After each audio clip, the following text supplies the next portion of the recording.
Pronto, tá gravando.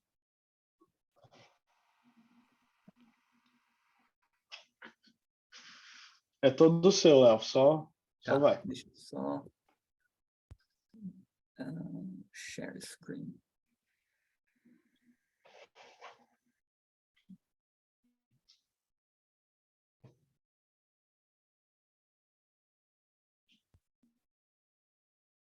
Léo, podemos pausar você para fazer pergunta?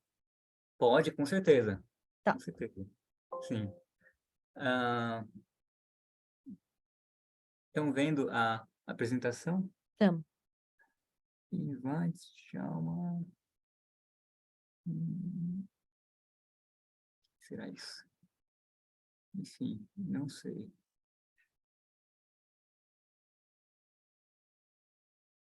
Ah,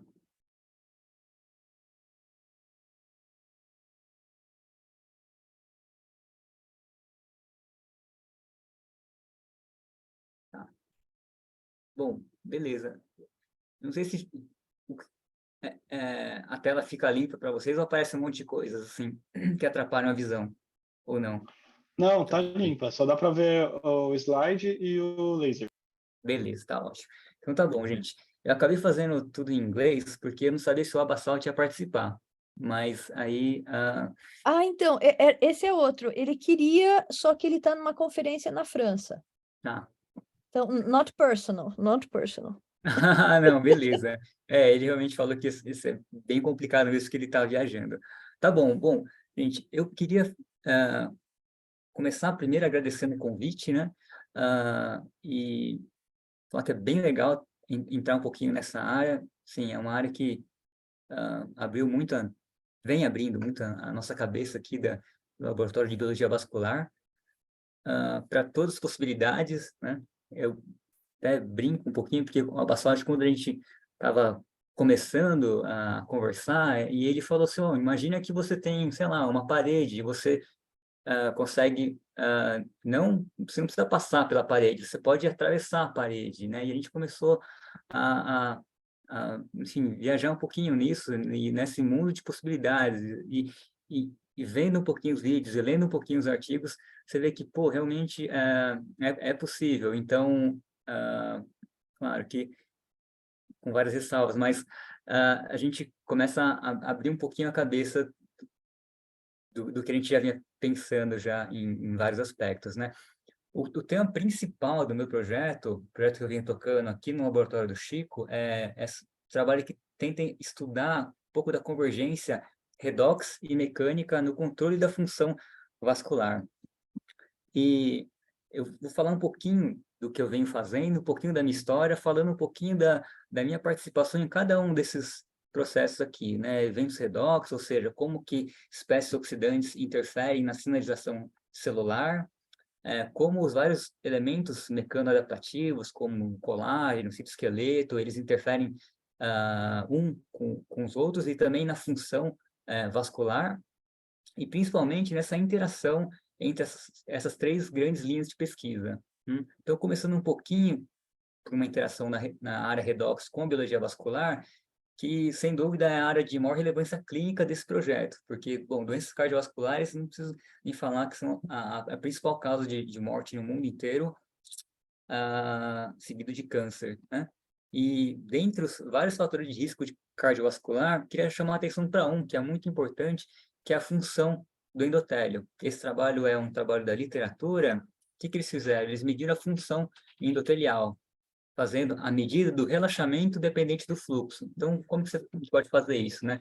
Se a gente, sei lá, apertar aqui o nosso antebraço e depois soltar, a gente vai ver que tem um aumento do fluxo, porque o vaso ele relaxa depois de depois de apertar o vaso, né? Dá para fazer algo meio parecido aí para analisar a função arterial. Então, quando eles analisaram a função do relaxamento dependente do fluxo, que é uma medida da função endotelial, o que eles viram? Que pacientes que tinham um aumento da função endotelial, ou seja, uma maior resposta de relaxamento, eles tinham a menor incidência de eventos cardiovasculares, derrame, infarto, ao longo de 10 anos.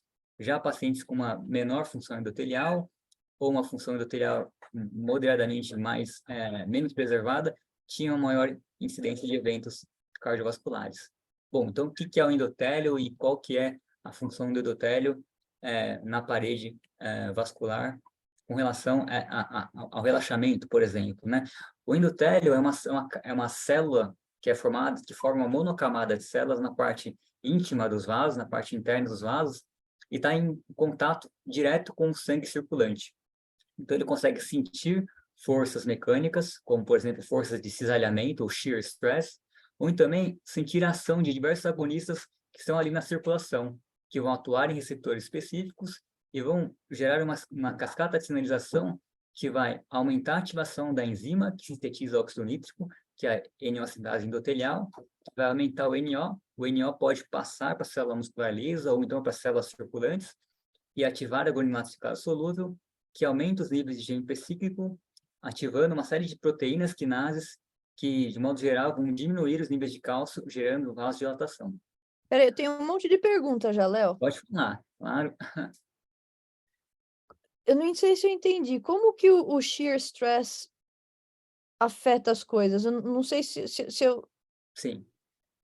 Bom, existem mecanosensores, que são receptores de membrana, que são ativados por forças mecânicas, né? Um desses receptores que é bastante importante são as integrinas, né? Integrinas, elas estão ali na membrana da célula, conectam a matriz extracelular com o aparato intracelular, com o citoesqueleto, né? Então, imagine que você tem uma membrana aqui e uma integrina aqui. Então, se o sangue está ali passando e aquilo pode, sei lá, aumentar ou diminuir o shear stress, se o vaso está mais dilatado ou mais contraído, ou se você tem o sangue passando com mais força, porque você faz um exercício físico e aumenta o débito cardíaco, esses sensores eles vão estar mais ou menos ativados. Você, ativando o sensor, uma resposta é ativar proteínas quinases. Uma dessas proteínas quinases, ou seja, proteínas que fosforilam outras proteínas, é essa AKT. Um outro efeito desses receptores de membrana é ativar canais de cálcio. Ativando canais de cálcio, você permite a entrada de cálcio, né? Aumentando o cálcio, o aumento do cálcio é um sinal para ativar a ENOS, para desligar essa enzima que sintetiza o óxido nítrico do seu sítio inibitório, que é na caveolina, né? Então, E, Léo, é só canal de cálcio ou é canal de, sei lá, potássio, outra coisa? Por que só de cálcio?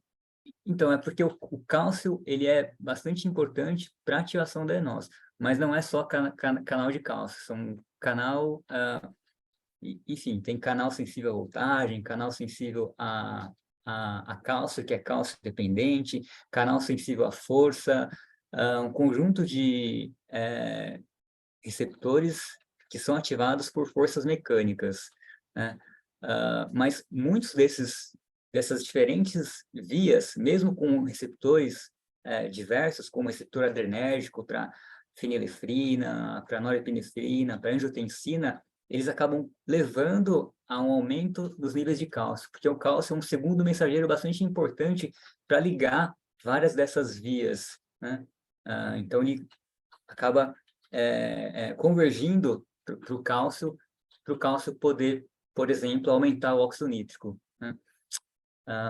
Porque imagine que você tem um aumento do shear stress, porque, sei lá, o vaso está um pouco mais contraído e o shear stress aumentou, porque a força mecânica aumentou. Mas você pode ter também um aumento dos níveis de cálcio, porque você colocou uma droga que vai aumentar o cálcio em si. Então, assim, forças mecânicas levando à ativação dessas proteínas quinases, ou então agonistas que estão ali na circulação, que vão levar também a um aumento nos níveis de cálcio. Então, não sei se deu para entender. Deu, obrigada. Mas não é só cálcio, e não são só receptores, ainda não se sabe ainda todos esses receptores, mas se sabe que integrinas são um conjunto de receptores bastante importantes para conectar a matriz com o citoesqueleto, por exemplo. Então tá, além desse efeito protetor do óxido nítrico no relaxamento, na vasodilatação, o NO ele exerce vários efeitos protetores, como inibição de trombose, inibição de proliferação de célula muscular lisa e inibição de apoptose, né, de morte celular. Porém, o próprio óxido nítrico, assim como a própria endotélio, assim como a célula muscular lisa e células do nosso corpo todo, eles são capazes de formar o principal regulador negativo do NO, que é o radical livre, o ânion superóxido, ou seja, o oxigênio com um elétron a mais, né, o superóxido, que reage de forma extremamente rápida com NO, produzindo peróxido nitrito, que além de não possuir os seus efeitos protetores, ele é deletério quando produzido em grandes quantidades. Então, portanto, um quadro de disfunção endotelial, ele é caracterizado tanto por uma menor produção de NO, como por uma maior produção do ânion superóxido. Ok, então, como é que a gente estudou inicialmente a função do endotélio com um estímulo que sabidamente aumenta o shear stress? A gente submeteu ratinhos normotensos, saudáveis, a uma sessão de exercício físico, né? Uma sessão moderada de exercício. A gente adaptou o ratinho na esteira, fez um teste máximo de esforço e colocou ali para fazer uma única sessão com intensidade moderada. A gente sabe que o exercício físico moderado ele é protetor a longo prazo. Mas será que uma sessão de exercício já é capaz de mudar a função endotelial? Então, como é que a gente analisa olhando para esse gráfico aqui, né? Então, a gente tem aqui o relaxamento dependente de acetilcolina. Então, se a gente lembrar daquele outro slide lá, o agonista atua no receptor, a acetilcolina atua no receptor que está no endotélio para produzir NO e relaxar o vaso. Então, você tem aqui um efeito no relaxamento e doses crescentes de acetilcolina. Então, quando a gente observa o ratinho exercitado, eles têm uma menor, eles precisam de menos acetilcolina para chegar em 50% do relaxamento, ou seja, eles são mais sensíveis à acetilcolina, e também o relaxamento máximo, ele é aumentado, né? Então, eles têm um aumento da função endotelial comparado ao animal que foi ali, um ratinho que foi mantido sedentário. Bom, então, quais são os mecanismos que levam a esse aumento da função endotelial? Eu não vou ter tempo de falar de todos. Por exemplo, todo esse braço da produção de NO, que a gente destrinchou nesse trabalho, eu não vou ter tempo de falar, mas eu queria só chamar a atenção para a importância de medir as espécies oxidantes e para distinguir qual é a espécie oxidante em si, né? Então, no braço da inativação por ânion superóxido, quando a gente mediu a produção de oxidantes usando um sensor chamado DHE, ou dihidroetídeo, o que a gente observa aqui, né? Então, isso aqui é um corte de uma parte do vaso, olhado por microscopia de fluorescência. A gente observa que os ratinhos exercitados têm um aumento nessa fluorescência, ou seja, tem um aumento na produção desses produtos que são detectados por oxidação. E essa oxidação, ela é parcialmente dependente de superóxido. Por quê? Quando a gente pré-incuba esses vasos com SOD, que é a enzima que sequestra o superóxido, esse sinal ele é bastante diminuído, tanto no animal, no ratinho controle, como no ratinho exercitado. Porém, um trabalho aqui do grupo do professor Francisco Laurindo mostrou que quando você olha para esses produtos de forma assim total, por microscopia de fluorescência, você não consegue distinguir dois picos que são separados por HPLC, que é o pico do 2-hidroxietídeo, que é o pico gerado por superóxido, e o pico do etídeo, que ele é o pico de oxidação gerado por oxidantes via 2 elétrons, né? Como, por exemplo, o peróxido de hidrogênio.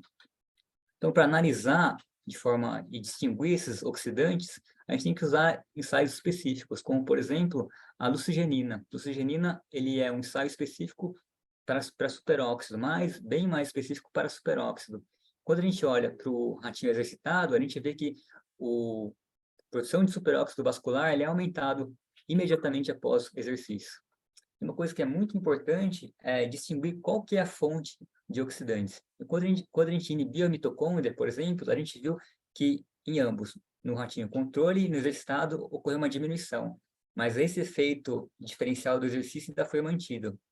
Porém, quando a gente inibiu um complexo enzimático chamado NADPH-oxidase, mais especificamente o complexo NOX2, uma NADPH-oxidase, uma isoforma da NADPH-oxidase chamada NOX2, com um peptídeo inibidor da NOX2, que ele impede a isoforma catalítica, que é essa GP91-FOX, de interagir com a sua outra proteína de membrana, que é o PIP22-FOX, ou seja, impede a montagem do complexo e, consequentemente, impede a formação de superóxido. Esse efeito diferencial do exercício não ocorria mais.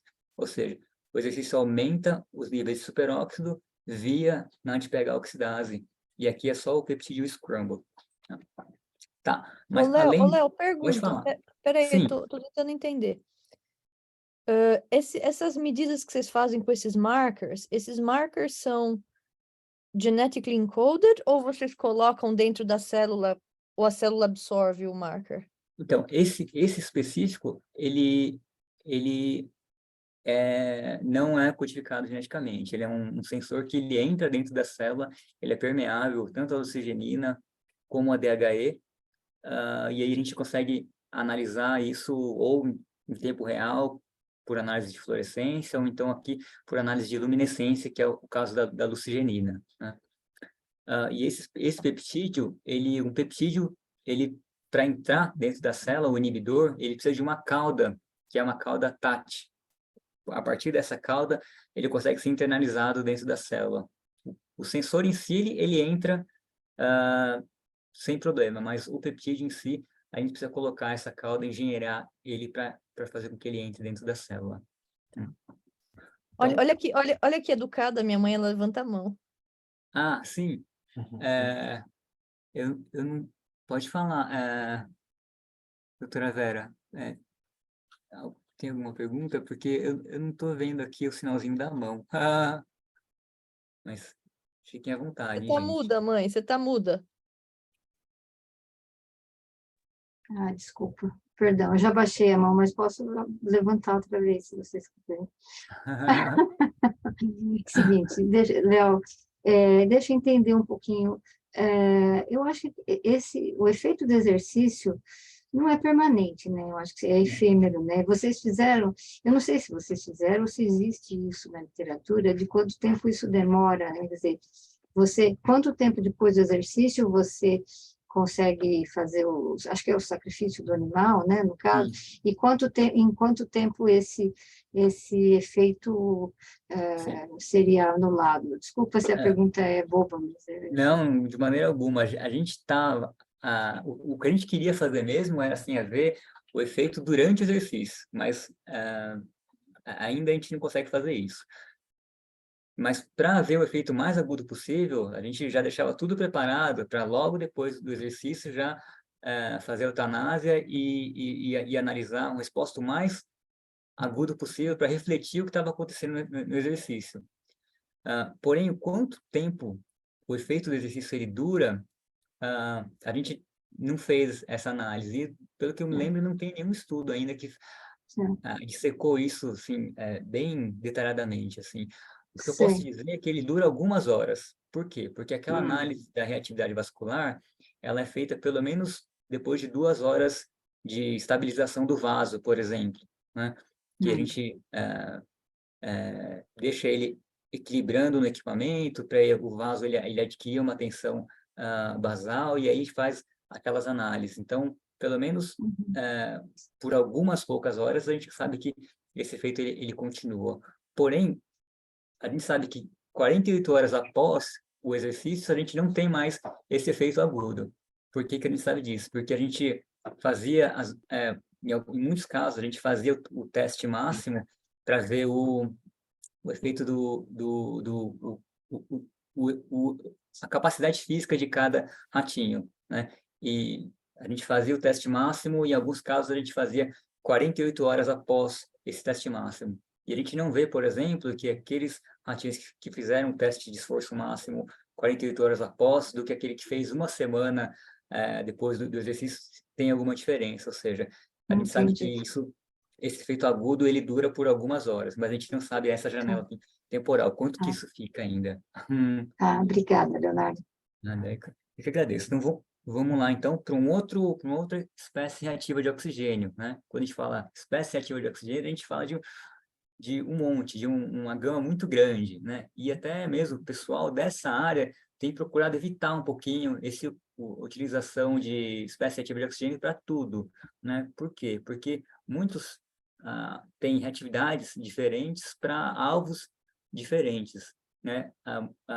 Por exemplo, o superóxido, ele não consegue passar por membranas, já o peróxido de hidrogênio consegue. Então, O efeito de uma sinalização gerada por superóxido, ele pode ser muito, muito diferente do efeito gerado por uma água oxigenada, um peróxido de hidrogênio.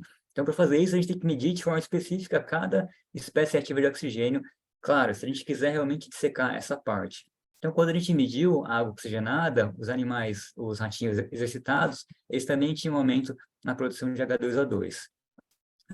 E, bom, a gente fez uma série de outros estudos para ver um pouquinho se esses ratos estavam com estresse oxidativo, e a gente não viu o aumento de marcadores conhecidos de estresse oxidativo, como peroxidação lipídica, relação entre glutationa reduzida e oxidada.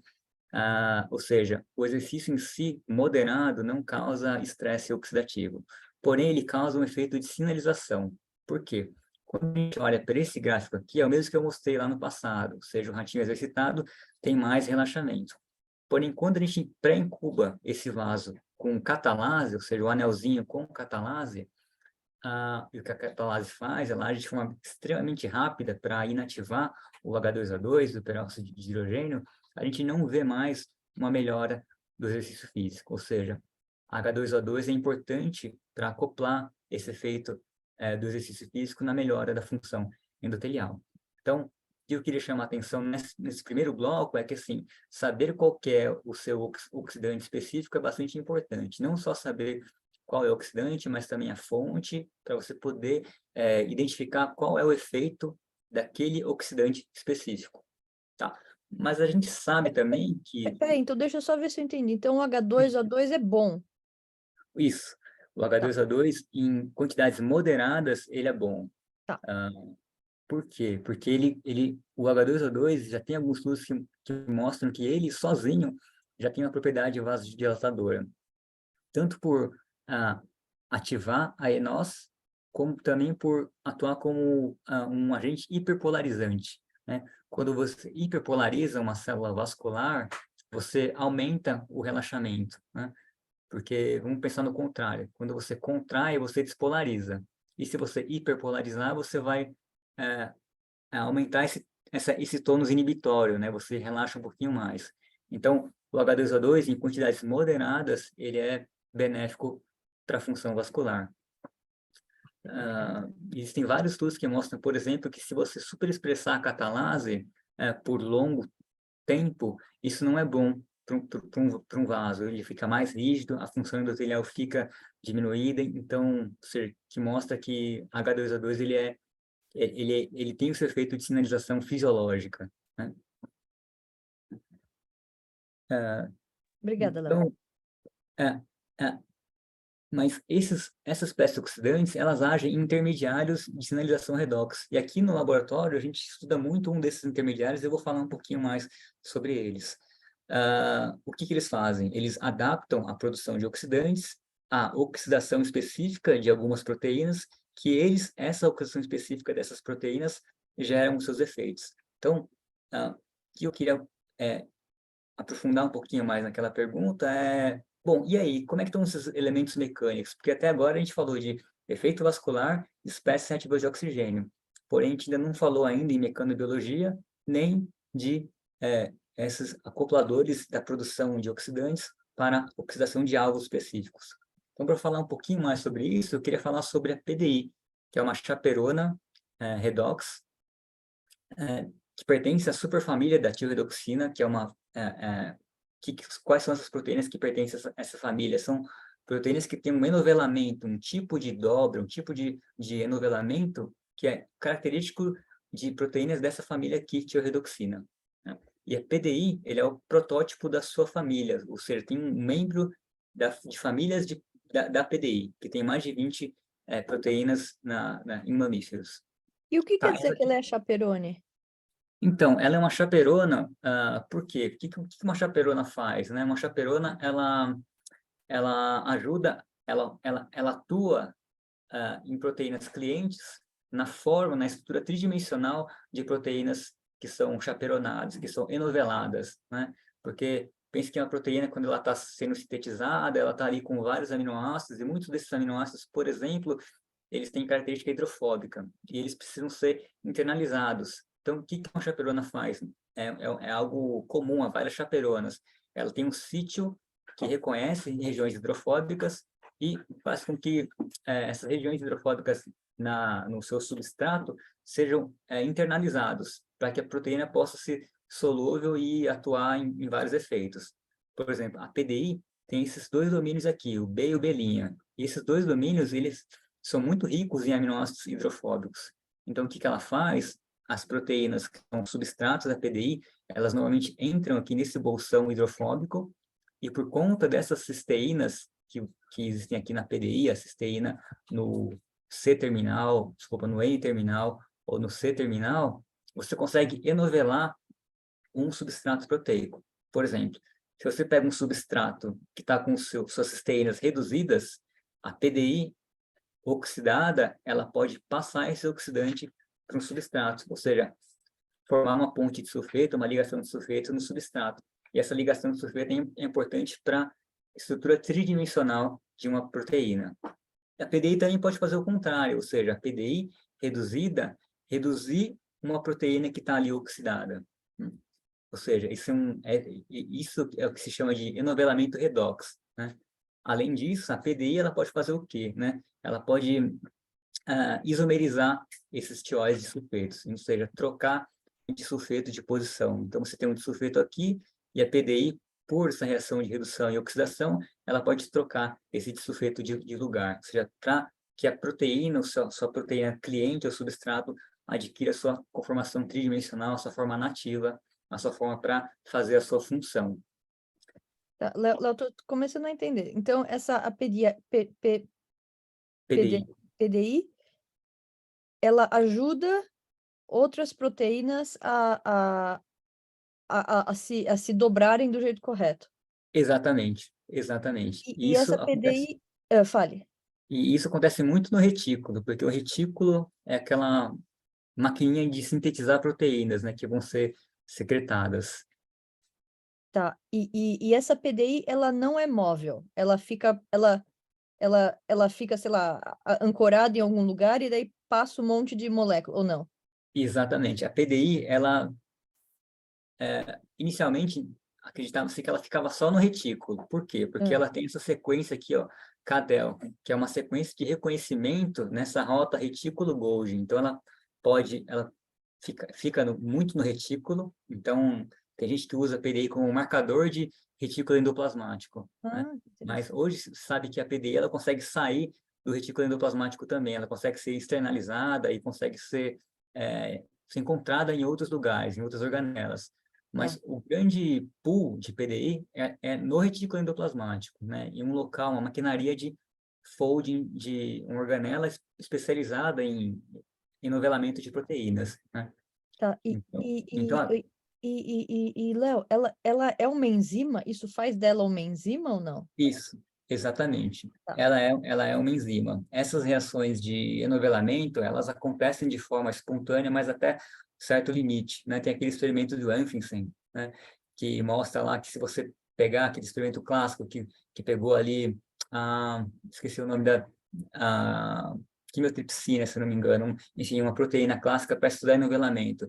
Eles desenovelaram a proteína com ureia e com redutor, ou seja, fizeram as ligações e depois deixaram a proteína lá em solução para ela refazer o seu enovelamento. E a proteína ela consegue até adquirir de novo a sua função. Só que, para você, de fato, enovelar totalmente uma proteína, é preciso de uma enzima. E essas enzimas que fazem esse enovelamento são essas chaperonas, né? Então, por exemplo, a HSP70 é uma chaperona bastante importante, proteínas da família da PDI, existem várias chaperonas envolvidas em manutenção ou enovelamento de proteínas. Legal. Obrigada, Léo. Então, por isso que, assim, manutenção da homeostase do retículo, a PDI ela é muito, muito importante, porque o retículo é um ambiente que é muito mais oxidante do que o citosol. Por quê? Porque no retículo você faz esse enovelamento oxidativo. Então, nocautear uma PDI, você gera uma resposta de estresse do retículo endoplasmático. E essa resposta de estresse do retículo está envolvida, é um mecanismo em várias doenças, não só cardiovasculares, mas um mecanismo comum a várias doenças. Então, o que o laboratório aqui do Chico Laurindo mostrou, né? Que essa chaperona PDI, ela é importante para produção de espécies ativas de oxigênio, porque ela regula de forma positiva tanto a expressão como regula funcionalmente aquelas enzimas na oxidases. Trabalhos da literatura mostraram que a PDI está aumentada em doenças inflamatórias, como, por exemplo, a aterosclerose. E depois, mais recentemente, alguns trabalhos viram que a PDI está fora do retículo, regulando algumas funções, como, por exemplo, trombose e remodelamento vascular, né? Hoje em dia, tem até um estudo em andamento, um estudo clínico, que usa um inibidor da PDI para diminuir trombose, né? E o que a gente observou nesse trabalho, eu vou falar rapidinho dele, do efeito da PDI na regulação do remodelamento vascular. Tá? Então, como que a gente fez isso? A gente usou um modelo de lesão por catéter balão, que é o modelo da angioplastia, que o pessoal usa na clínica para restaurar o lúmen de um vaso que está aí com estenose. Porém, esse fato de dilatar o balão, ele gera uma resposta, uma lesão vascular, que gera uma resposta de reparação à lesão, como se fosse uma cicatrização. E muitas vezes, esse processo de reparação à lesão, ele leva a uma estenose que é até pior do que a estenose que estava acontecendo antes pela placa de aterosclerose. Então, o que o pessoal faz, né, hoje em dia? Faz a lesão, faz a angioplastia e coloca um stent para evitar esse remodelamento vascular. Na verdade, o remodelamento vascular, ele é mais um processo, eu não tenho imagem aqui. O remodelamento em si é uma diminuição na área total do vaso. Então, essa resposta reparativa gerada pela angioplastia, ela gera tanto um aumento de camada de células, como também uma alteração na área total do vaso, que é chamado de remodelamento vascular. O que está mostrando aqui nessa figura, né? Tá marcada a expressão da PDI. Então, aqui você tem um vaso controle, com suas diferentes camadas, o endotélio, que é aquela monocamada na íntima, a camada média e a camada adventícia. Então, percebam que a expressão da PDI, que é essa marcação escura aqui, ela está aumentada, está muito aumentada em todas as camadas do vaso, mas principalmente nessa região aqui, que é a região da neoíntima vascular, ou seja, nesse tecido de cicatrização, esse tecido de reparação, essa lesão vascular. E a gente, né, fez alguns ensaios para entender o papel dessa PDI intracelular que estava aumentada, e a gente não viu grandes efeitos em silenciar, usar um RNA de interferência para silenciar a PDI intracelular. Porém, a gente mediu a PDI extracelular, usando um reagente que se liga a tióis livres, esse reagente aqui, o malenil, ligado à bitina, ou seja, ele se liga à cisteína livre e ele é um reagente impermeável, ou seja, ele vai ligar a cisteína que está reduzida só ali na parte de fora do vaso. E aí, depois você puxando esse reagente, você consegue fazer depois um Western blot para medir a sua proteína de interesse. E a gente vê que vasos lesados têm um grande aumento dessa PDI extracelular.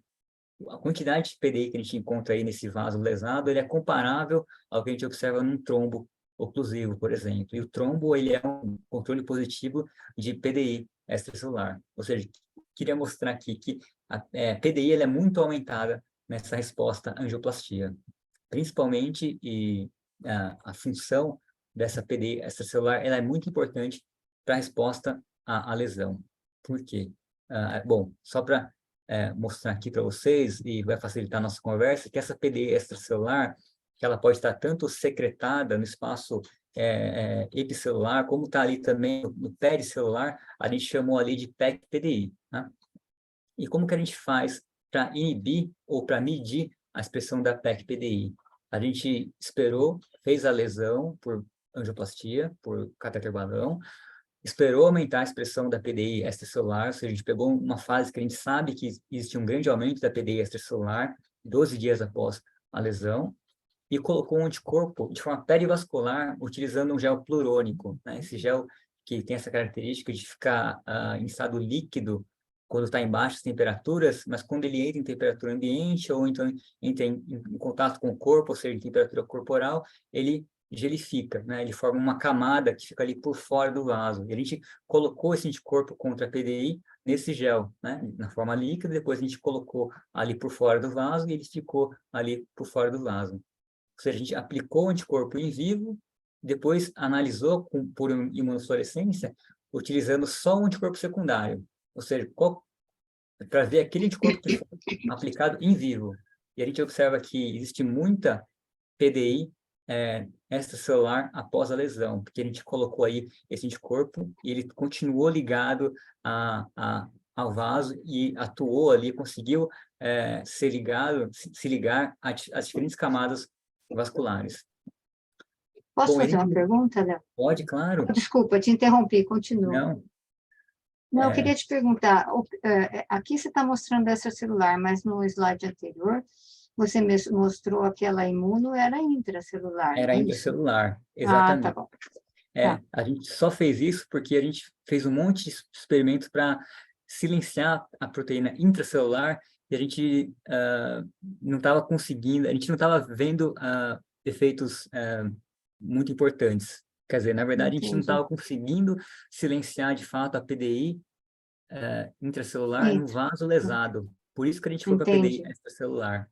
E Ah, aí, entendi. utilizando essa abordagem com o anticorpo para marcar a PDI extracelular, mas também para neutralizar a sua função, a gente viu uma série de efeitos, porque esse anticorpo ele é contra um sítio inibitório da PDI que neutraliza a sua função.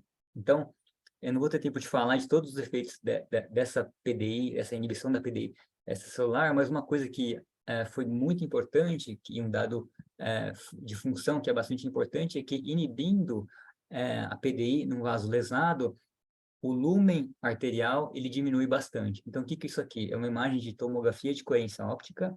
Esse aqui é a imagem do catéter, da sonda, né? Imagina que é um catéter dentro de um vaso que está gerando ali, emitindo luz no infravermelho, e ele faz uma reconstrução do vaso de dentro para fora, né? E aí, quando a gente olha para o lúmen e quantifica isso, os vasos que foram incubados, né, com anticorpo que neutraliza a PDI, a área do lúmen ele é muito reduzida. Porém, essa área do lúmen ela pode acontecer por duas coisas. Seja por uma diminuição na área total do vaso, ou seja por um aumento na espessura da parede vascular. Quando a gente olha especificamente para esses parâmetros, o que a gente observa é que a área total do vaso ela diminuiu, ou seja, medindo a área total do vaso, ela é menor, o que é um indicativo de remodelamento vascular constritivo. Quando a gente olha a espessura da parede, ela não é alterada comparada ao anticorpo controle. Bom, e a gente, nesse estudo, a gente foi em analisou vários mediadores envolvidos em remodelamento vascular. Quais foram eles?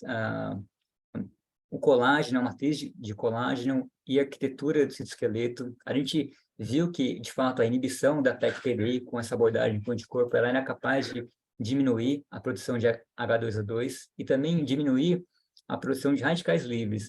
A gente media de forma a formação de espécie radicalar utilizando o complexo DMPO e proteína com radical, né? O DMPO, que é muito utilizado em EPR, né, espectrometria de ressonância magnética, a gente consegue colocar o DMPO e ele se liga a aminoácidos que estão com esse radical livre. Por exemplo, detectando tila, triptofanila, ou seja, proteínas que têm ali um radical livre. A gente viu que ocorreu uma diminuição dessas espécies oxidantes. A gente observou também que inibindo essa PDI extracelular, existe uma alteração na rigidez vascular, e também que a regulação daquele mecanosensor, as integrinas, ela foi alterada quando a gente inibiu a PDI extracelular. A gente viu um aumento na redução de tióis livres, ou seja, redução dessas citeinas nesse mecanosensor beta-1 integrina, né? Ou seja, a gente começou a entrar um pouquinho nessa convergência de processo redox com mecanobiologia. Porém, a gente estava só ainda nos efeitos da mecanobiologia, a gente ainda não tinha entrado a fundo mesmo nos mecanismos envolvidos em mecanobiologia, a gente só estava mesmo analisando, assim, caracterizando esses elementos mecanobiológicos, né? Mas para testar um pouquinho mais dessa hipótese, dessa convergência, a gente foi para respostas mecânicas em células musculares lisas, também testando o efeito dessa PDI extracelular. Então, eu fiz aí, então, o meu pós-doc foi dedicado a aprender um pouquinho a mexer com essas ferramentas mecânicas. Uma delas, que foi bastante importante, foi essa daqui de estirar uma célula. Então, o que é isso aqui? Isso aqui é uma célula, um grupo de células musculares lisas que foi plaqueado numa placa que tem uma membrana flexível, e essa placa ela é conectada a uma bomba de vácuo, que puxa essa membrana com uma força conhecida. A gente faz um estiramento aqui, por exemplo, de 10 a 12% dessa membrana, ou seja, a célula está estirando de forma mecânica. E a gente analisa, por exemplo, a formação ou remodelamento de fibras de actina. Então, o que está marcado aqui em vermelho são os filamentos de actina. O que a gente observa é que células submetidas a 24 horas de estiramento, existe um aumento importante nessa montagem dos filamentos de actina. Porém, quando a gente incuba as células com anticorpo que neutraliza a PDI, a gente perde esse efeito de formar filamentos de actina. Então, só para quantificar esse dado, né, o estiramento aumenta a espessura das fibras e o anticorpo anti-PDI, ele inibe esse efeito de aumentar os filamentos de actina, né? Também a gente mediu de forma mais específica a actina cortical, a actina que está ali na parede da célula. E, de novo, o estiramento stretch aumenta os filamentos de actina e a inibição da PDI diminui, previne esse efeito, né? Então, é só um desses estímulos que mexem com respostas mecânicas. E nesse trabalho a gente analisou vários modelos diferentes, mas não vou ter tempo de comentar, a gente pode até discutir um pouquinho depois desses, porque acho que pode ser até bem bacana aí nessa área de biologia quântica, alguns desses modelos. Bom, o que a gente usou também? Um método que é utilizado para detectar proteínas oxidadas e combinou com esse método do estiramento. Então, a gente, alvo bastante importante de oxidantes via 2 elétrons são as cisteínas, que são oxidadas, formando uma formação chamada ácido sulfênico. Essa formação, essa oxidação gerando ácido sulfênico, ela é importante para depois progredir para outras oxidações, como, por exemplo, a formação de ligações de sulfeto.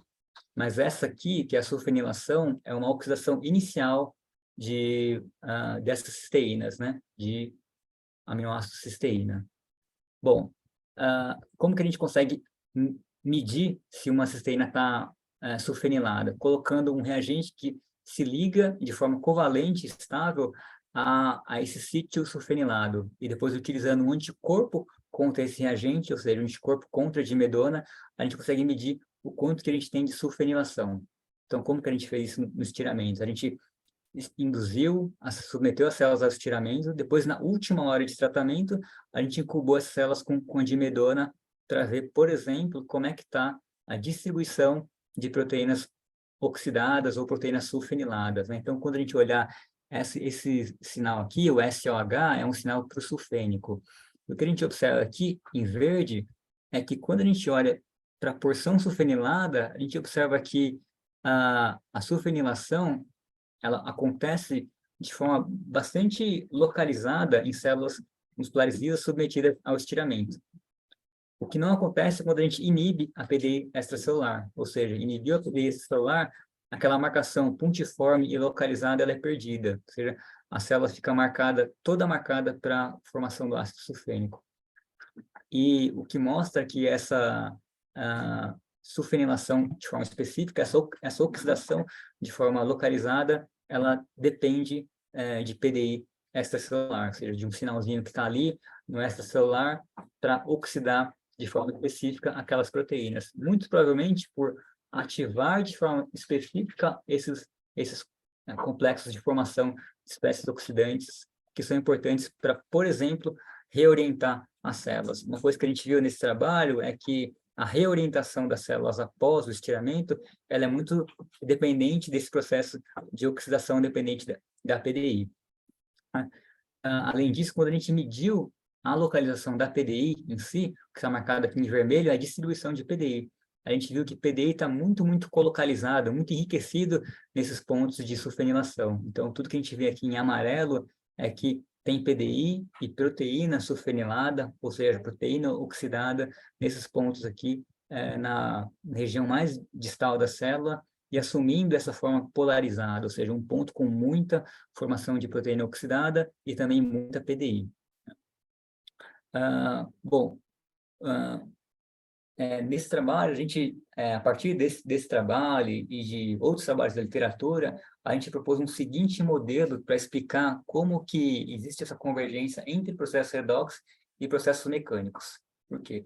As células musculares lisas, elas estão constantemente submetidas a forças mecânicas e elas se adaptam, adquirindo uma homeostase de tensão. Porém, qualquer alteração, como, por exemplo, o estiramento da célula, pode levar a uma quebra dessa homeostase e levar, por exemplo, à formação de espécies oxidantes, que a gente observou com o estiramento.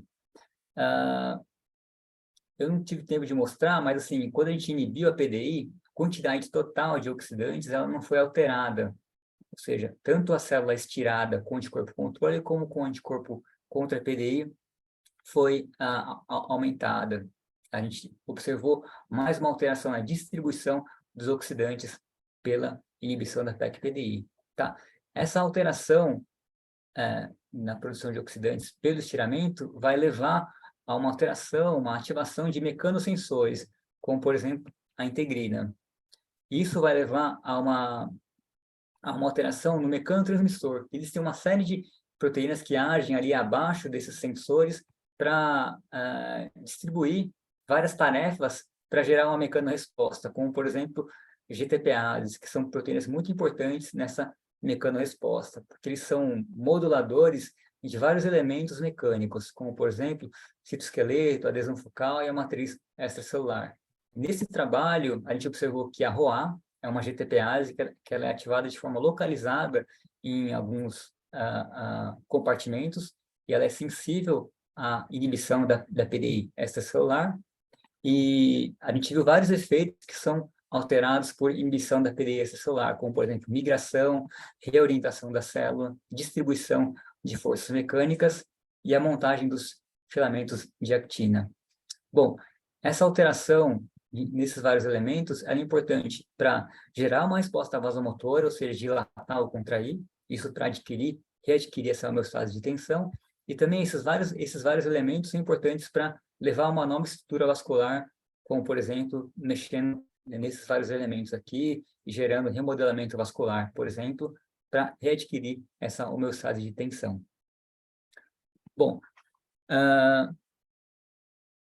o que a gente viu nesse trabalho é que a PEC-PDI ela atua ou ela interfere com toda essa sinalização. Mas qual que foi o alvo direto de oxidação que a gente encontrou aí da PEC-PDI?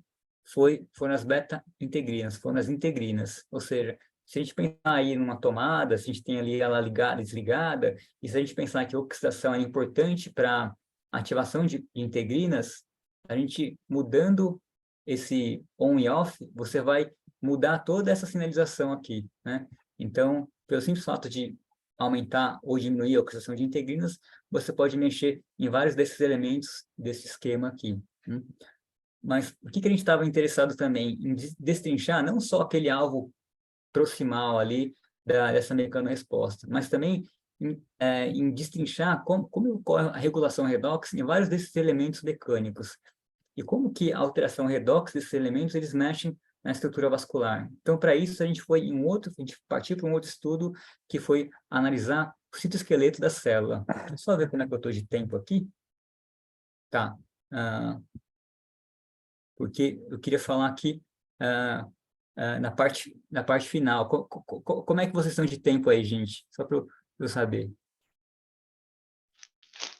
Oi, Léo. Geralmente a gente vai até umas 4h10, assim, mas se você quiser estender um pouco mais, porque a gente começou mais tarde, não se preocupa. Tá. Então tá bom. Então vamos tentar beleza. fazer até umas 4h20, 4h30, tá? Tá bom. Vamos Então, tranquilo. Okay. Eu estou aqui no bloco final desses trabalhos, e aí já vou entrar aí no trabalho que eu fiz com a basalt do campo magnético aí. Bom, então, o que a gente está analisando nesse trabalho? Qual que é o papel de uma alteração no citoesqueleto de actina em toda essa cascata de eventos aí que regulam essa homeostase de tensão? Então, para olhar um pouco isso, a gente foi para um modelo que explica um pouquinho do citoesqueleto, né? Um modelo que foi descrito por Donald Ingber. Na verdade, ele não foi ele que descreveu a tensegridade, é um modelo muito mais antigo, mas ele adaptou o modelo da tensegridade para o citoesqueleto. Então, o que diz esse modelo, né? Que você tem elementos de compressão e elementos que geram força de tração ou tensão. Então, se você pensar ali numa barraca de camping, né? Você tem ali as varetas e você tem os cabos, né? Então, para tensionar mais a sua barraca, você precisa puxar o cabo. E a vareta, ela serve para dar suporte. Esses dois elementos, eles são os elementos de compressão e de tensão que a gente tem aí no citoesqueleto. Por exemplo, os microtúbulos, eles fazem o papel do elemento de compressão, e os filamentos de actina fazem o papel dessa tensão. Os filamentos intermediários, eles também são muito importantes, mas eles são um pouco mais desconhecidos, né? Então, mas a gente sabe que os filamentos de tensão, eles são dependentes dos filamentos de actina e o de compressão dos microtúbulos. Então, para, por exemplo, você aumentar essa força de tração, o que você tem que fazer? Romper, pelo menos localmente, o sistema de compressão. Como que a gente pode fazer isso? Por exemplo, ou aumentando a rigidez da matriz, ou então utilizando um indutor químico. Por exemplo, o nocodazol. O nocodazol é um agente que se liga à tubulina livre, e a tubulina polimerizada em um microtúbulo é o que faz o sistema de compressão. Então, tratar um vaso ou uma célula com nocodazol vai permitir que a célula crie mais força de tensão, porque você desmonta o sistema de compressão, né? Então, vamos entender isso olhando aqui para um Western blot. Então, o que a gente está marcando aqui? A actina, ou no caso a beta-actina, na sua forma polimerizada em filamentos e na sua forma solúvel, sua forma livre. Então, a actina em filamentos e a actina livre. E a gente observa aqui o tratamento com o nocodazol, que é esse agente que despolimeriza os microtúbulos, ou seja, quebra o elemento de compressão, ele leva a um aumento dos filamentos da forma polimerizada da actina. Ou seja, a razão de F para G-actina, ele é aumentado quando você diminui os microtúbulos. E aqui a citocalasina D, ele é só um controle positivo para a despolimerização dos filamentos de actina, né? Então, você tem aqui, é importante a gente olhar para essa razão, de quanto que você tem de filamentos para a forma solúvel, essa razão F para G-actina, que ele dá uma ideia da montagem, do assembly dos filamentos de actina. Então, tá ok. Então, a gente já tem aqui um nosso modelo para estudar, que é o modelo do tratamento com o nocodazol, e a gente tem essa reorganização dos filamentos de actina por conta de quebrar o sistema de compressão. Bom, depois, qual foi a nossa próxima pergunta? Vamos analisar se a produção de oxidantes, ela ocorre de forma alterada, ela é alterada por essa montagem dos filamentos de actina. Então, o que a gente fez? Aí, nesse caso, é um sensor que a gente transfecta, que a célula começa a expressar. A gente utiliza um plasmídio que codifica a GFP, e esse plasmídio de GFP ele também codifica uma porção de um fator de transcrição chamado OXIAR, que tem duas cisteínas conhecidas, e quando ele é oxidado por H2O2, ele forma uma ligação de sulfeto que muda o espectro de emissão em dois comprimentos de excitação. O de 420, ele é mais... o pico dele é o pico da redução, e quando esse sensor está oxidado, você aumenta o pico no 500 nanômetros, né? Então, você muda essa razão do 500 para 420 nanômetros, você tem uma ideia do quanto está produzindo de água oxigenada em tempo real em localizações específicas. A gente teve que fazer isso utilizando um plasmídio que não tem essas cisteínas. Pelo menos a cisteína 199, ela foi mutada para serina, ou seja, ela não forma essa ligação de sulfeto por oxidação e não muda esse espectro. Porque observou-se que esse plasmídio, esse sensor, ele é sensível ao pH. Então, portanto, esse Cypher, ele acaba sendo um sensor de pH. que seria o controle do Hyper, que é o controle da produção de água oxigenada. Então, a gente mede aqui a produção de H2O2 em vários lugares da célula, e 2 lugares distintos que a gente procurou observar foi a periferia das células e a porção aqui central da célula, a porção nuclear. Então, quando a gente quantifica a produção de H2O2, o que a gente vê? A gente trata com nocodazol e faz essa análise de medida de água oxigenada. E a gente faz aqui a razão do 500 por 420 para saber o quanto que está produzindo de H2O2. E o que a gente observa é que existe um aumento importante da produção de água oxigenada após ali os primeiros segundos ali de tratamento com nocodazol, que perdura aí ao longo do tempo de análise, né? E quando a gente compara o efeito da inibição da PDI, a gente não viu algo marcante dessa inibição da PDI. A gente observou que a inibição da PDI na periferia da célula seguiu o mesmo comportamento do anticorpo controle, ou seja, parece que aquele efeito de mudar o citoesqueleto de actina, ele gera um aumento na produção de H2O2 que não é responsivo à inibição da PEC-PDI. Então, porém, quando a gente compara a porção periférica com a porção nuclear, a gente vê que existe um aumento importante da produção de H2O2 na periferia das células, que seria sugestivo de um efeito em regiões de maior remodelamento dos filamentos de actina, na periferia das células. Então, a gente foi tentar entender um pouquinho mais sobre o papel da produção localizada de H2O2 nesse remodelamento da actina. Então, tá. Eu queria fazer nessa última parte tentar conversar um pouquinho desses experimentos em célula com os experimentos no tecido, na artéria. Então, o que a gente fez? Mediu a produção de H2O2 utilizando um Amplex Red, um sensor para H2O2, tratando um vaso com nocodazol. E, de forma curiosa, a gente não observa um aumento na produção de H2O2, a gente observa até uma tendência a diminuir, ao contrário da fenilefrina, que é aquele agente que induz a vasoconstrição. Quando você trata um vaso com fenilefrina, você aumenta a produção de H2O2. E esse aumento de H2O2, ele é até prevenido, ele é até inibido quando você pré-trata o vaso com o nocodazol. Ou seja, o nocodazol ele não aumenta, ou ele não altera a produção total de H2O2. Porém, quando a gente foi para uma outra medida, que é a medida de proteínas sulfeniladas, a gente observa que o cotratamento com nocodazol mais fenilefrina, ele leva a um aumento na detecção de proteínas sulfeniladas, que é até maior ao tratamento com fenilefrina. Então, o que a gente tem aqui, né?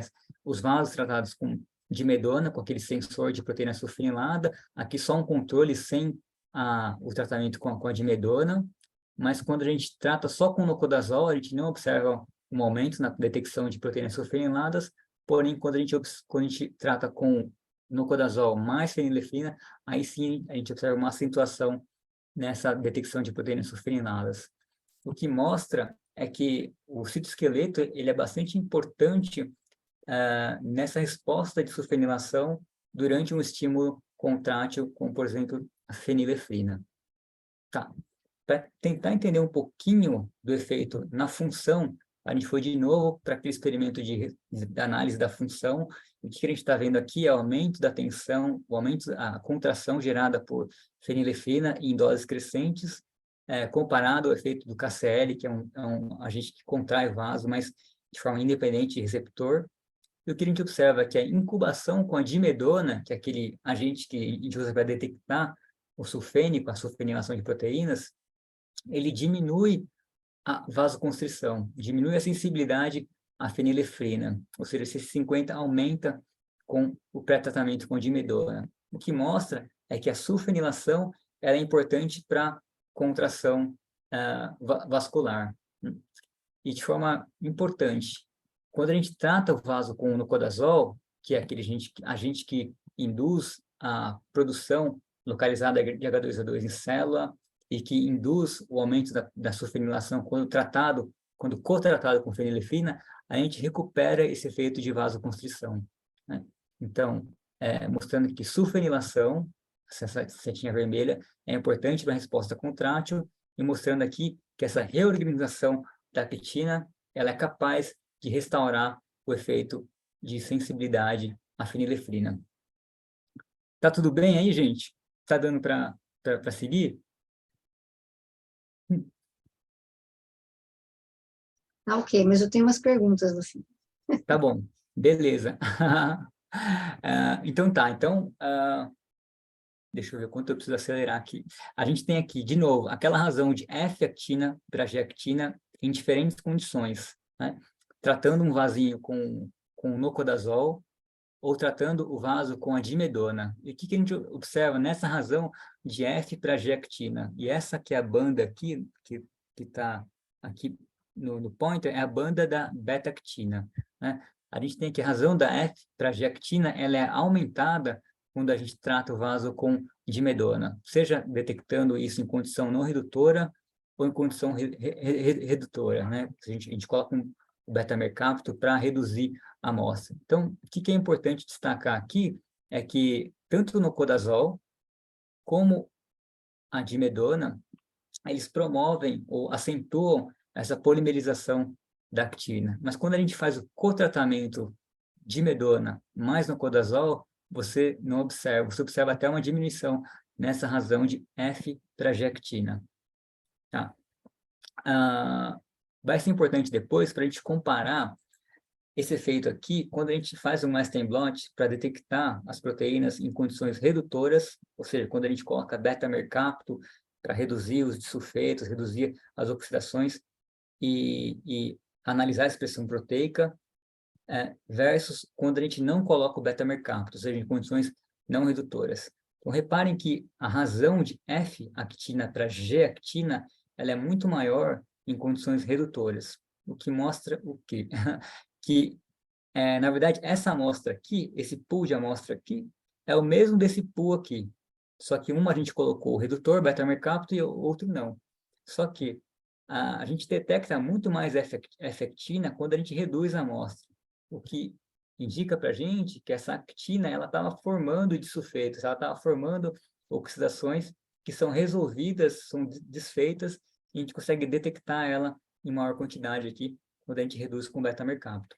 Esse efeito ele segue para todos os tipos de tratamento. Quando a gente trata com dimedona ou quando a gente trata com nocodazol, a gente detecta muito mais actina reduzindo a amostra.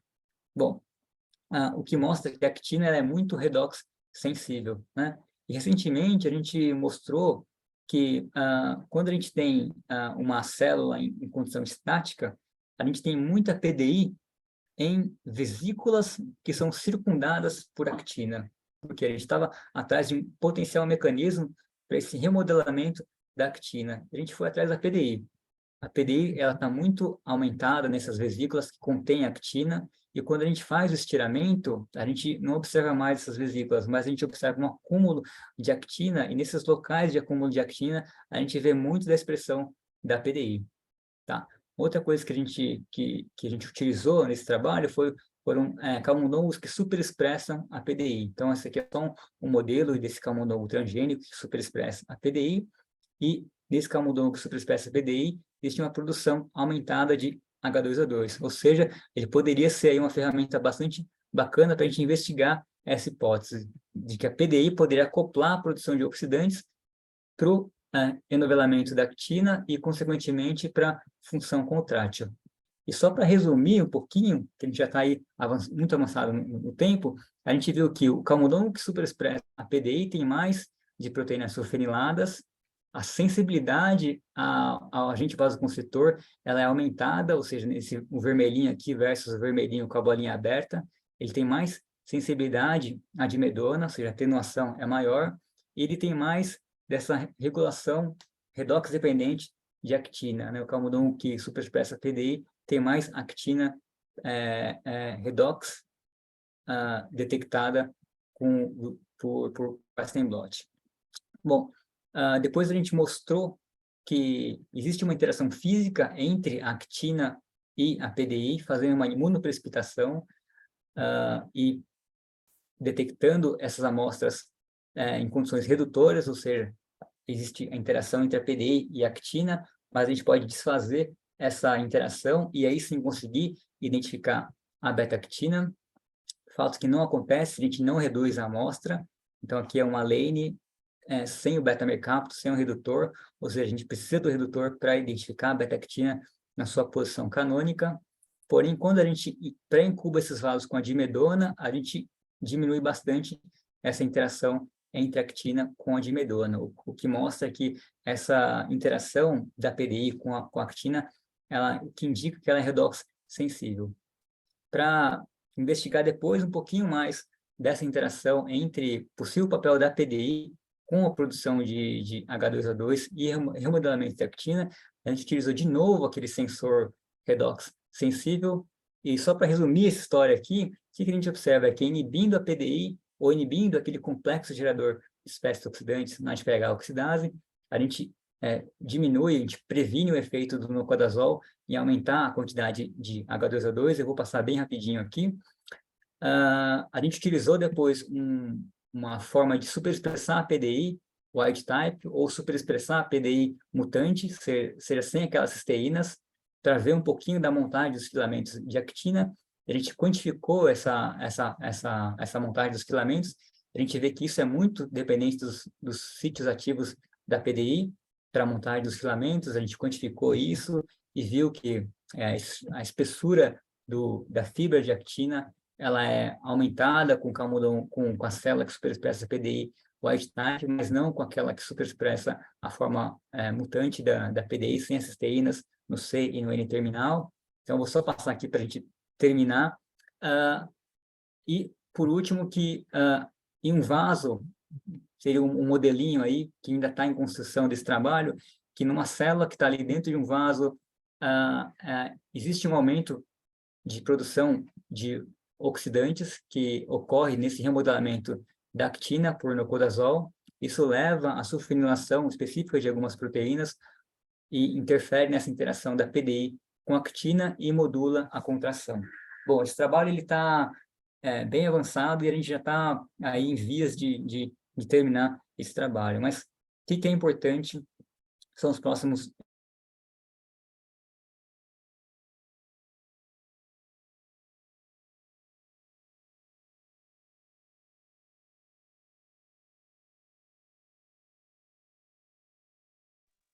Alô, Léo? Léo, você parou, Léo. Acho que o Léo travou.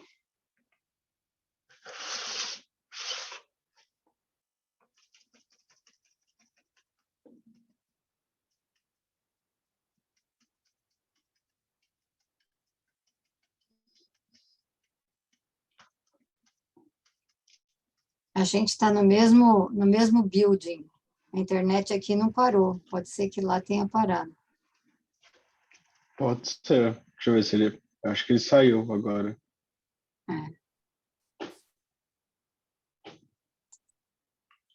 Ele caiu. Nossa, que pena.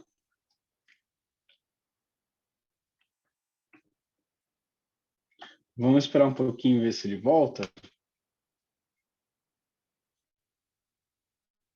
E aí a gente continua qualquer coisa. E faz as perguntas finais.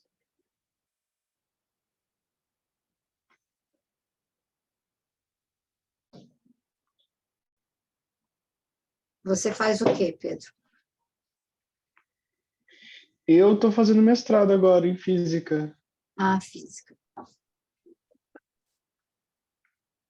Aí essas coisas de biologia, de medicina que o Léo fala, eu estava um pouco perdido. São bem difíceis, para mim também. É bem complexo, eu fico sempre impressionado. A gente está acostumado na física a diminuir tudo ao sistema mais simples possível, e a biologia não pode fazer isso, a medicina não pode fazer isso. Eu fico sempre impressionado como conseguem lidar com isso, com a complexidade dos sistemas. Ele faz biologia molecular, né? Eu sou morfologista, eu sempre quero ver uma função para as coisas. Ai, que pena. Aí. Deixa eu ver se Léo, pronto, então. Parece que ele conseguiu Ô, Léo, voltar. É. você Oi, travou, Léo. Léo.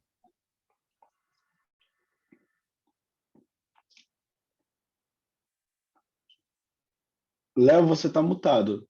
Ah, sim. Desculpa, eu caí, eu não sei em que ponto que a gente parou aí da nossa discussão. Ah,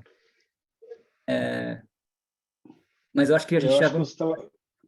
Pode falar. É, Não, pode falar, por favor. não, eu acho que a gente já, enfim, avançou muito aí no nosso tempo. Eu acho que você estava começando a dar umas considerações finais. Exatamente. Deixa eu ver só como eu faço para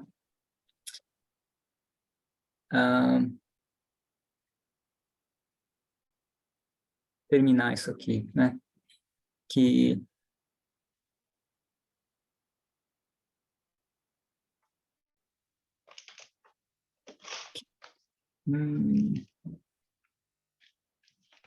tá. Vocês estão vendo minha tela? Trabalho da Basalt, né? Esse é o trabalho da Basalt. Sim. Exatamente. Você Esse estava no slide anterior. Você estava falando que o trabalho já estava bem desenvolvido, já estava no final. isso que a gente estava aqui fazendo, utilizando, a gente está terminando e tentando vários modelos. Um desses modelos é o campo magnético, utilizando essa bobina que o Abasalt fez aqui, que é um gerador de campo magnético. A gente utiliza aqui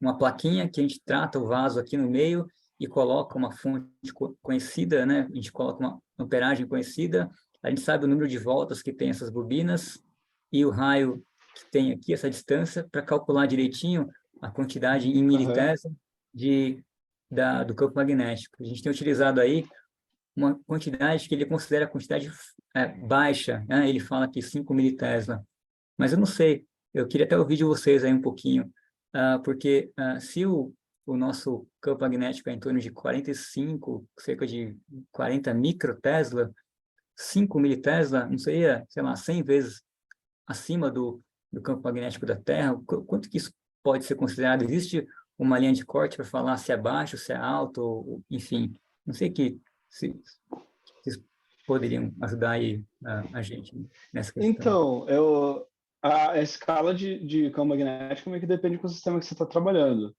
Em algumas reações dependentes de spin, militesla é considerado um campo magnético bem alto.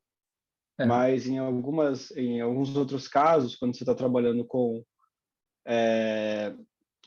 campo magnético em átomos, essas coisas, 5 militesla acaba não sendo tão alto assim. É uma quantidade boa, assim, não é considerado tão pequena, mas também não é considerado tão grande, sabe?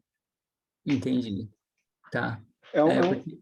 Mas é menor do que, eu acho que é do tamanho ou menor que um campo magnético gerado por um ímã de geladeira. Então, eu acho que você poderia considerar pequeno nesse sentido, sabe? Porque ele tem pouca força mecânica. Tá, entendi. Então, ele não é capaz de, sei lá, quebrar uma ligação ou alguma coisa desse tipo, por conta dessa intensidade. Não, acho que não. Tá. Mas a gente via que, por exemplo, quando o Abasalt colocava ali o campo magnético para funcionar, ele aumentava a temperatura da incubadora, né? Então, por isso a gente precisou instalar aí um cooler para resfriar um pouco esse sistema, para manter a temperatura do vasinho, né?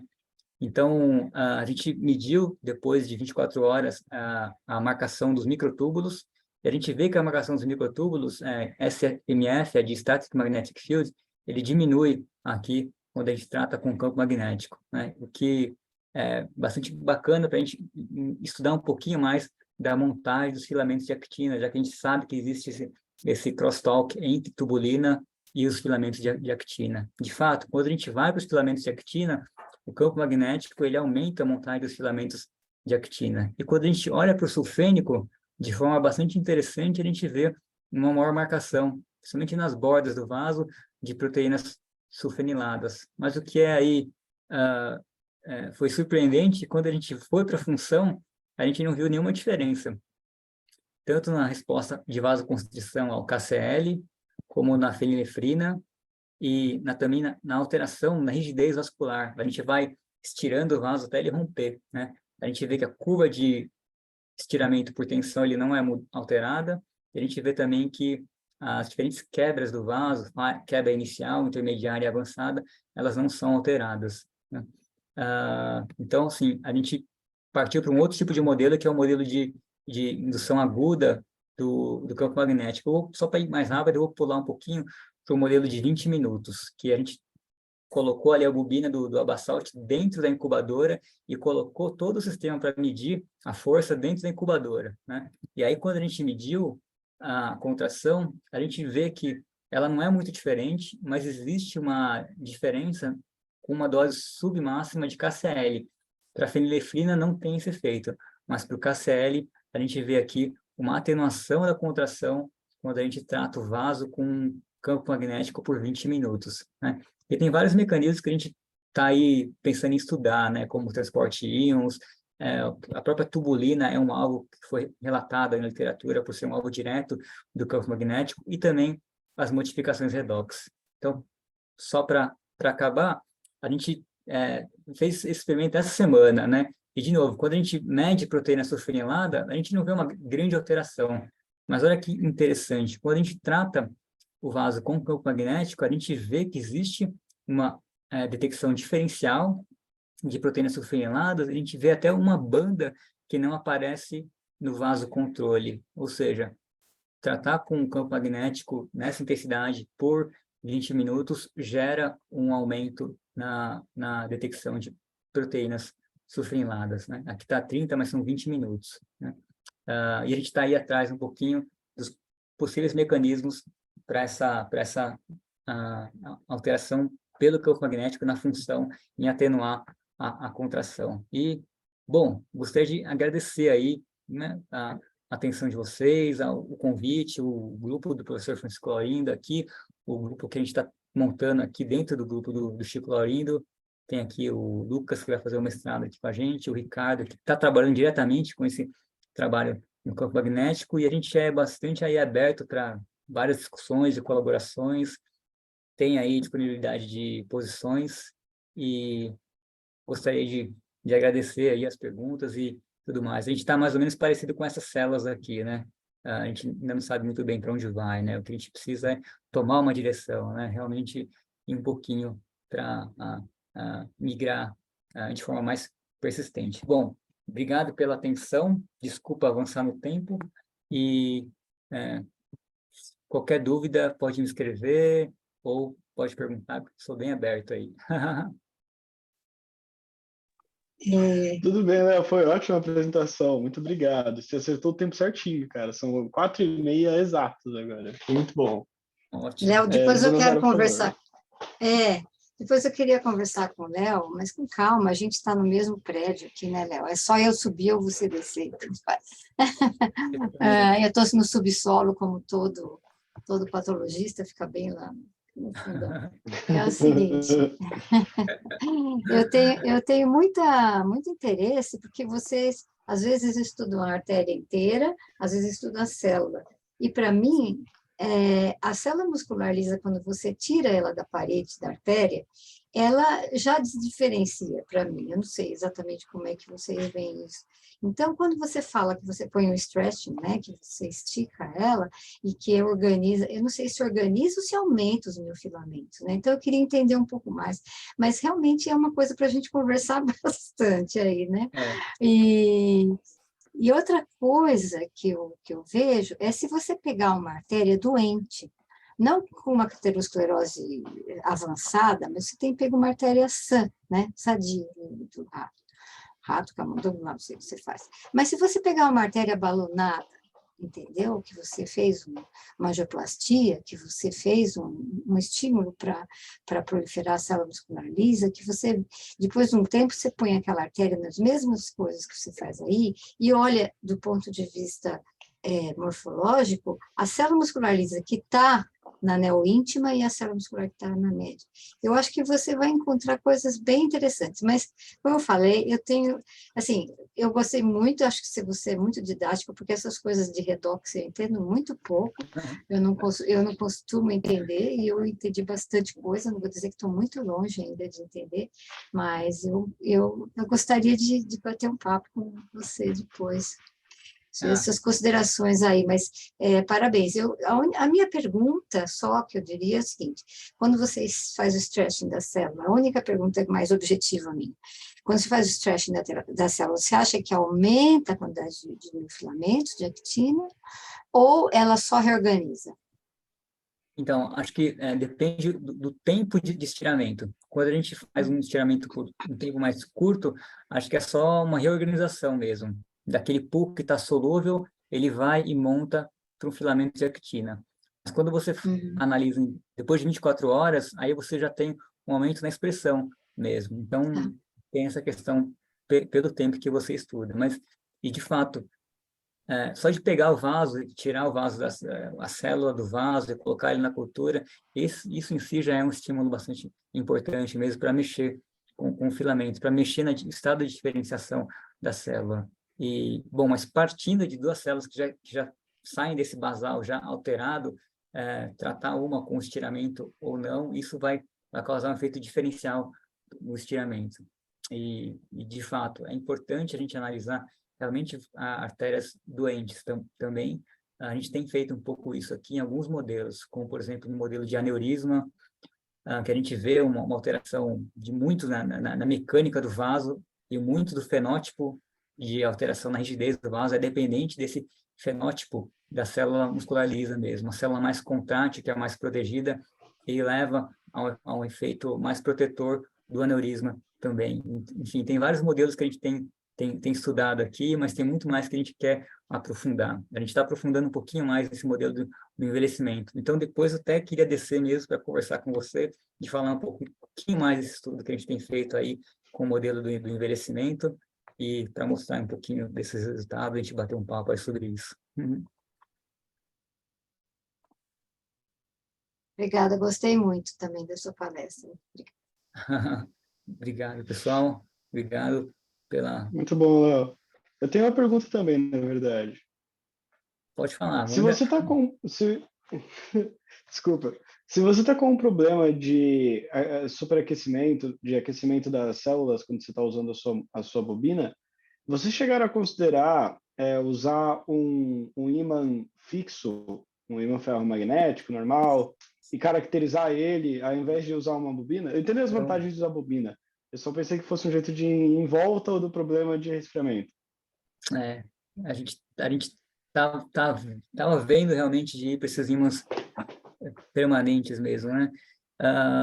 E a gente acabou ainda não optando, a gente tentou consertar um pouquinho o efeito do superaquecimento, colocando um sensor, um termômetro na placa e regulando ali as condições da incubadora para manter a incubadora a 37, né? Então, a gente tentou superar esses problemas dessa forma, né? Diminuindo um pouquinho a intensidade do campo magnético e também colocando um ventiladorzinho ali para resfriar um pouquinho o sistema. Mas, de fato, o campo magnético permanente, ele seria aí fantástico para a gente fazer isso de forma sem ter interferência na temperatura. Você tem utilizado o ímã para fazer os seus experimentos? Como que é isso aí na sua mão? Só para entender um pouquinho. A gente tem curiosidade realmente para saber o quão mais fácil é isso. Não, na minha mão não tem nada, porque por enquanto sou teórico. Então eu não estou trabalhando com isso. Mas eu só fiquei curioso realmente, porque a maioria das pessoas que eu vejo usa bobinas de Helmholtz, e geralmente, tem vantagens para usar isso, porque você consegue ajustar a potência, depois que você caracteriza, fica muito mais fácil de mexer. Mas eu só penso que talvez teria vantagens para vocês, por causa desse problema de aquecimento, e porque vocês estão usando um campo constante, né? Exatamente. O que a gente quer avançar um pouquinho? Acho que a ideia do Abasalt em usar primeiro essa bobina e usar esse sistema que tem os seus problemas, e depois em aprimorar ele para oscilar um pouquinho o campo magnético, né? Desligar e ligar. Isso é legal. Algumas alterações, que isso que a gente quer avançar nesses estudos. A gente quer primeiro caracterizar o efeito inicial, que a gente já tem essa caracterização, e depois mudar um pouquinho a característica do campo magnético, usar um campo muito mais baixo, ou usar, então, uma oscilação, ligar e desligar esse campo magnético, que acho que vai ser aí bastante bacana. E também até ver o efeito de interferir com o campo magnético e neutralizar ele, né? Porque bom, tem os trabalhos aí usando microtesla de campo magnético e vendo efeitos fantásticos em várias coisas, né? Regeneração, tem aquele estudo bacana da planária, que usou ali 200 microtesla, que comparado ao que a gente usa é muito, muito menos, mas dá efeitos fantásticos em vários parâmetros. Então, acho que o que a gente quer também é avançar um pouquinho nisso, né? E acho que o ímã, ele seria bacana para evitar esses problemas, mas acho que ele te daria menos flexibilidade para depois mudar um pouquinho os parâmetros do campo magnético. Concordo. Eu achei legal você até responder a minha outra pergunta. Eu ia perguntar se vocês iam usar campos magnéticos variantes e tudo. Legal que vocês vão fazer, vai ser bem interessante os resultados. Bacana. A gente está até buscando parceiros mesmo que queiram colaborar com a gente, porque o Abasalt ele saiu, né? Quer dizer, ele está sempre em contato com a gente, mas para fazer essas alterações, a gente depende muito de alguém que entenda muito disso, né? O Ricardo está aqui, ele está trabalhando com esse projeto.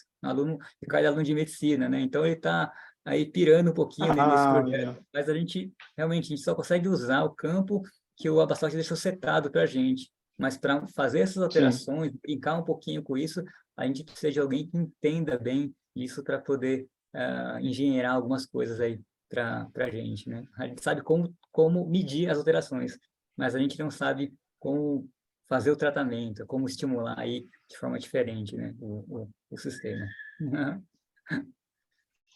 Legal. Ok, mais alguma pergunta, gente? Bom, se é isso, então eu te agradeço de novo, Léo. Muito obrigado pela apresentação, foi muito boa, foi muito interessante. Eu vou parar de gravar agora, então. Eu que agradeço, valeu. Eu que agradeço aí e, as perguntas, o interesse, e, enfim, acho que essa interação aí só tende a crescer mesmo. Então, vamos, sei lá, conversar mais, discutir mais, que acho que tem muita coisa para a gente desenvolver, tem muita coisa que a gente tem que aprender aí com vocês, físicos teóricos, ou com que estão na bancada, e muita coisa para a gente, muitos problemas que a gente tem, que vocês podem ajudar a gente, né? E o contrário também, né? Então, quando o Abasalt ficou aqui, a gente aprendeu muito com ele, né? E ele aprendeu bastante também, um pouquinho com a gente, né? Levou isso para lá e está aplicando um pouquinho. Então, acho que tem muita coisa para a gente conversar. Tem, com certeza. Tem muita coisa para a gente conversar, desenvolver, e ainda vai sair muita coisa disso. Tá certo. Obrigadão, gente. Valeu.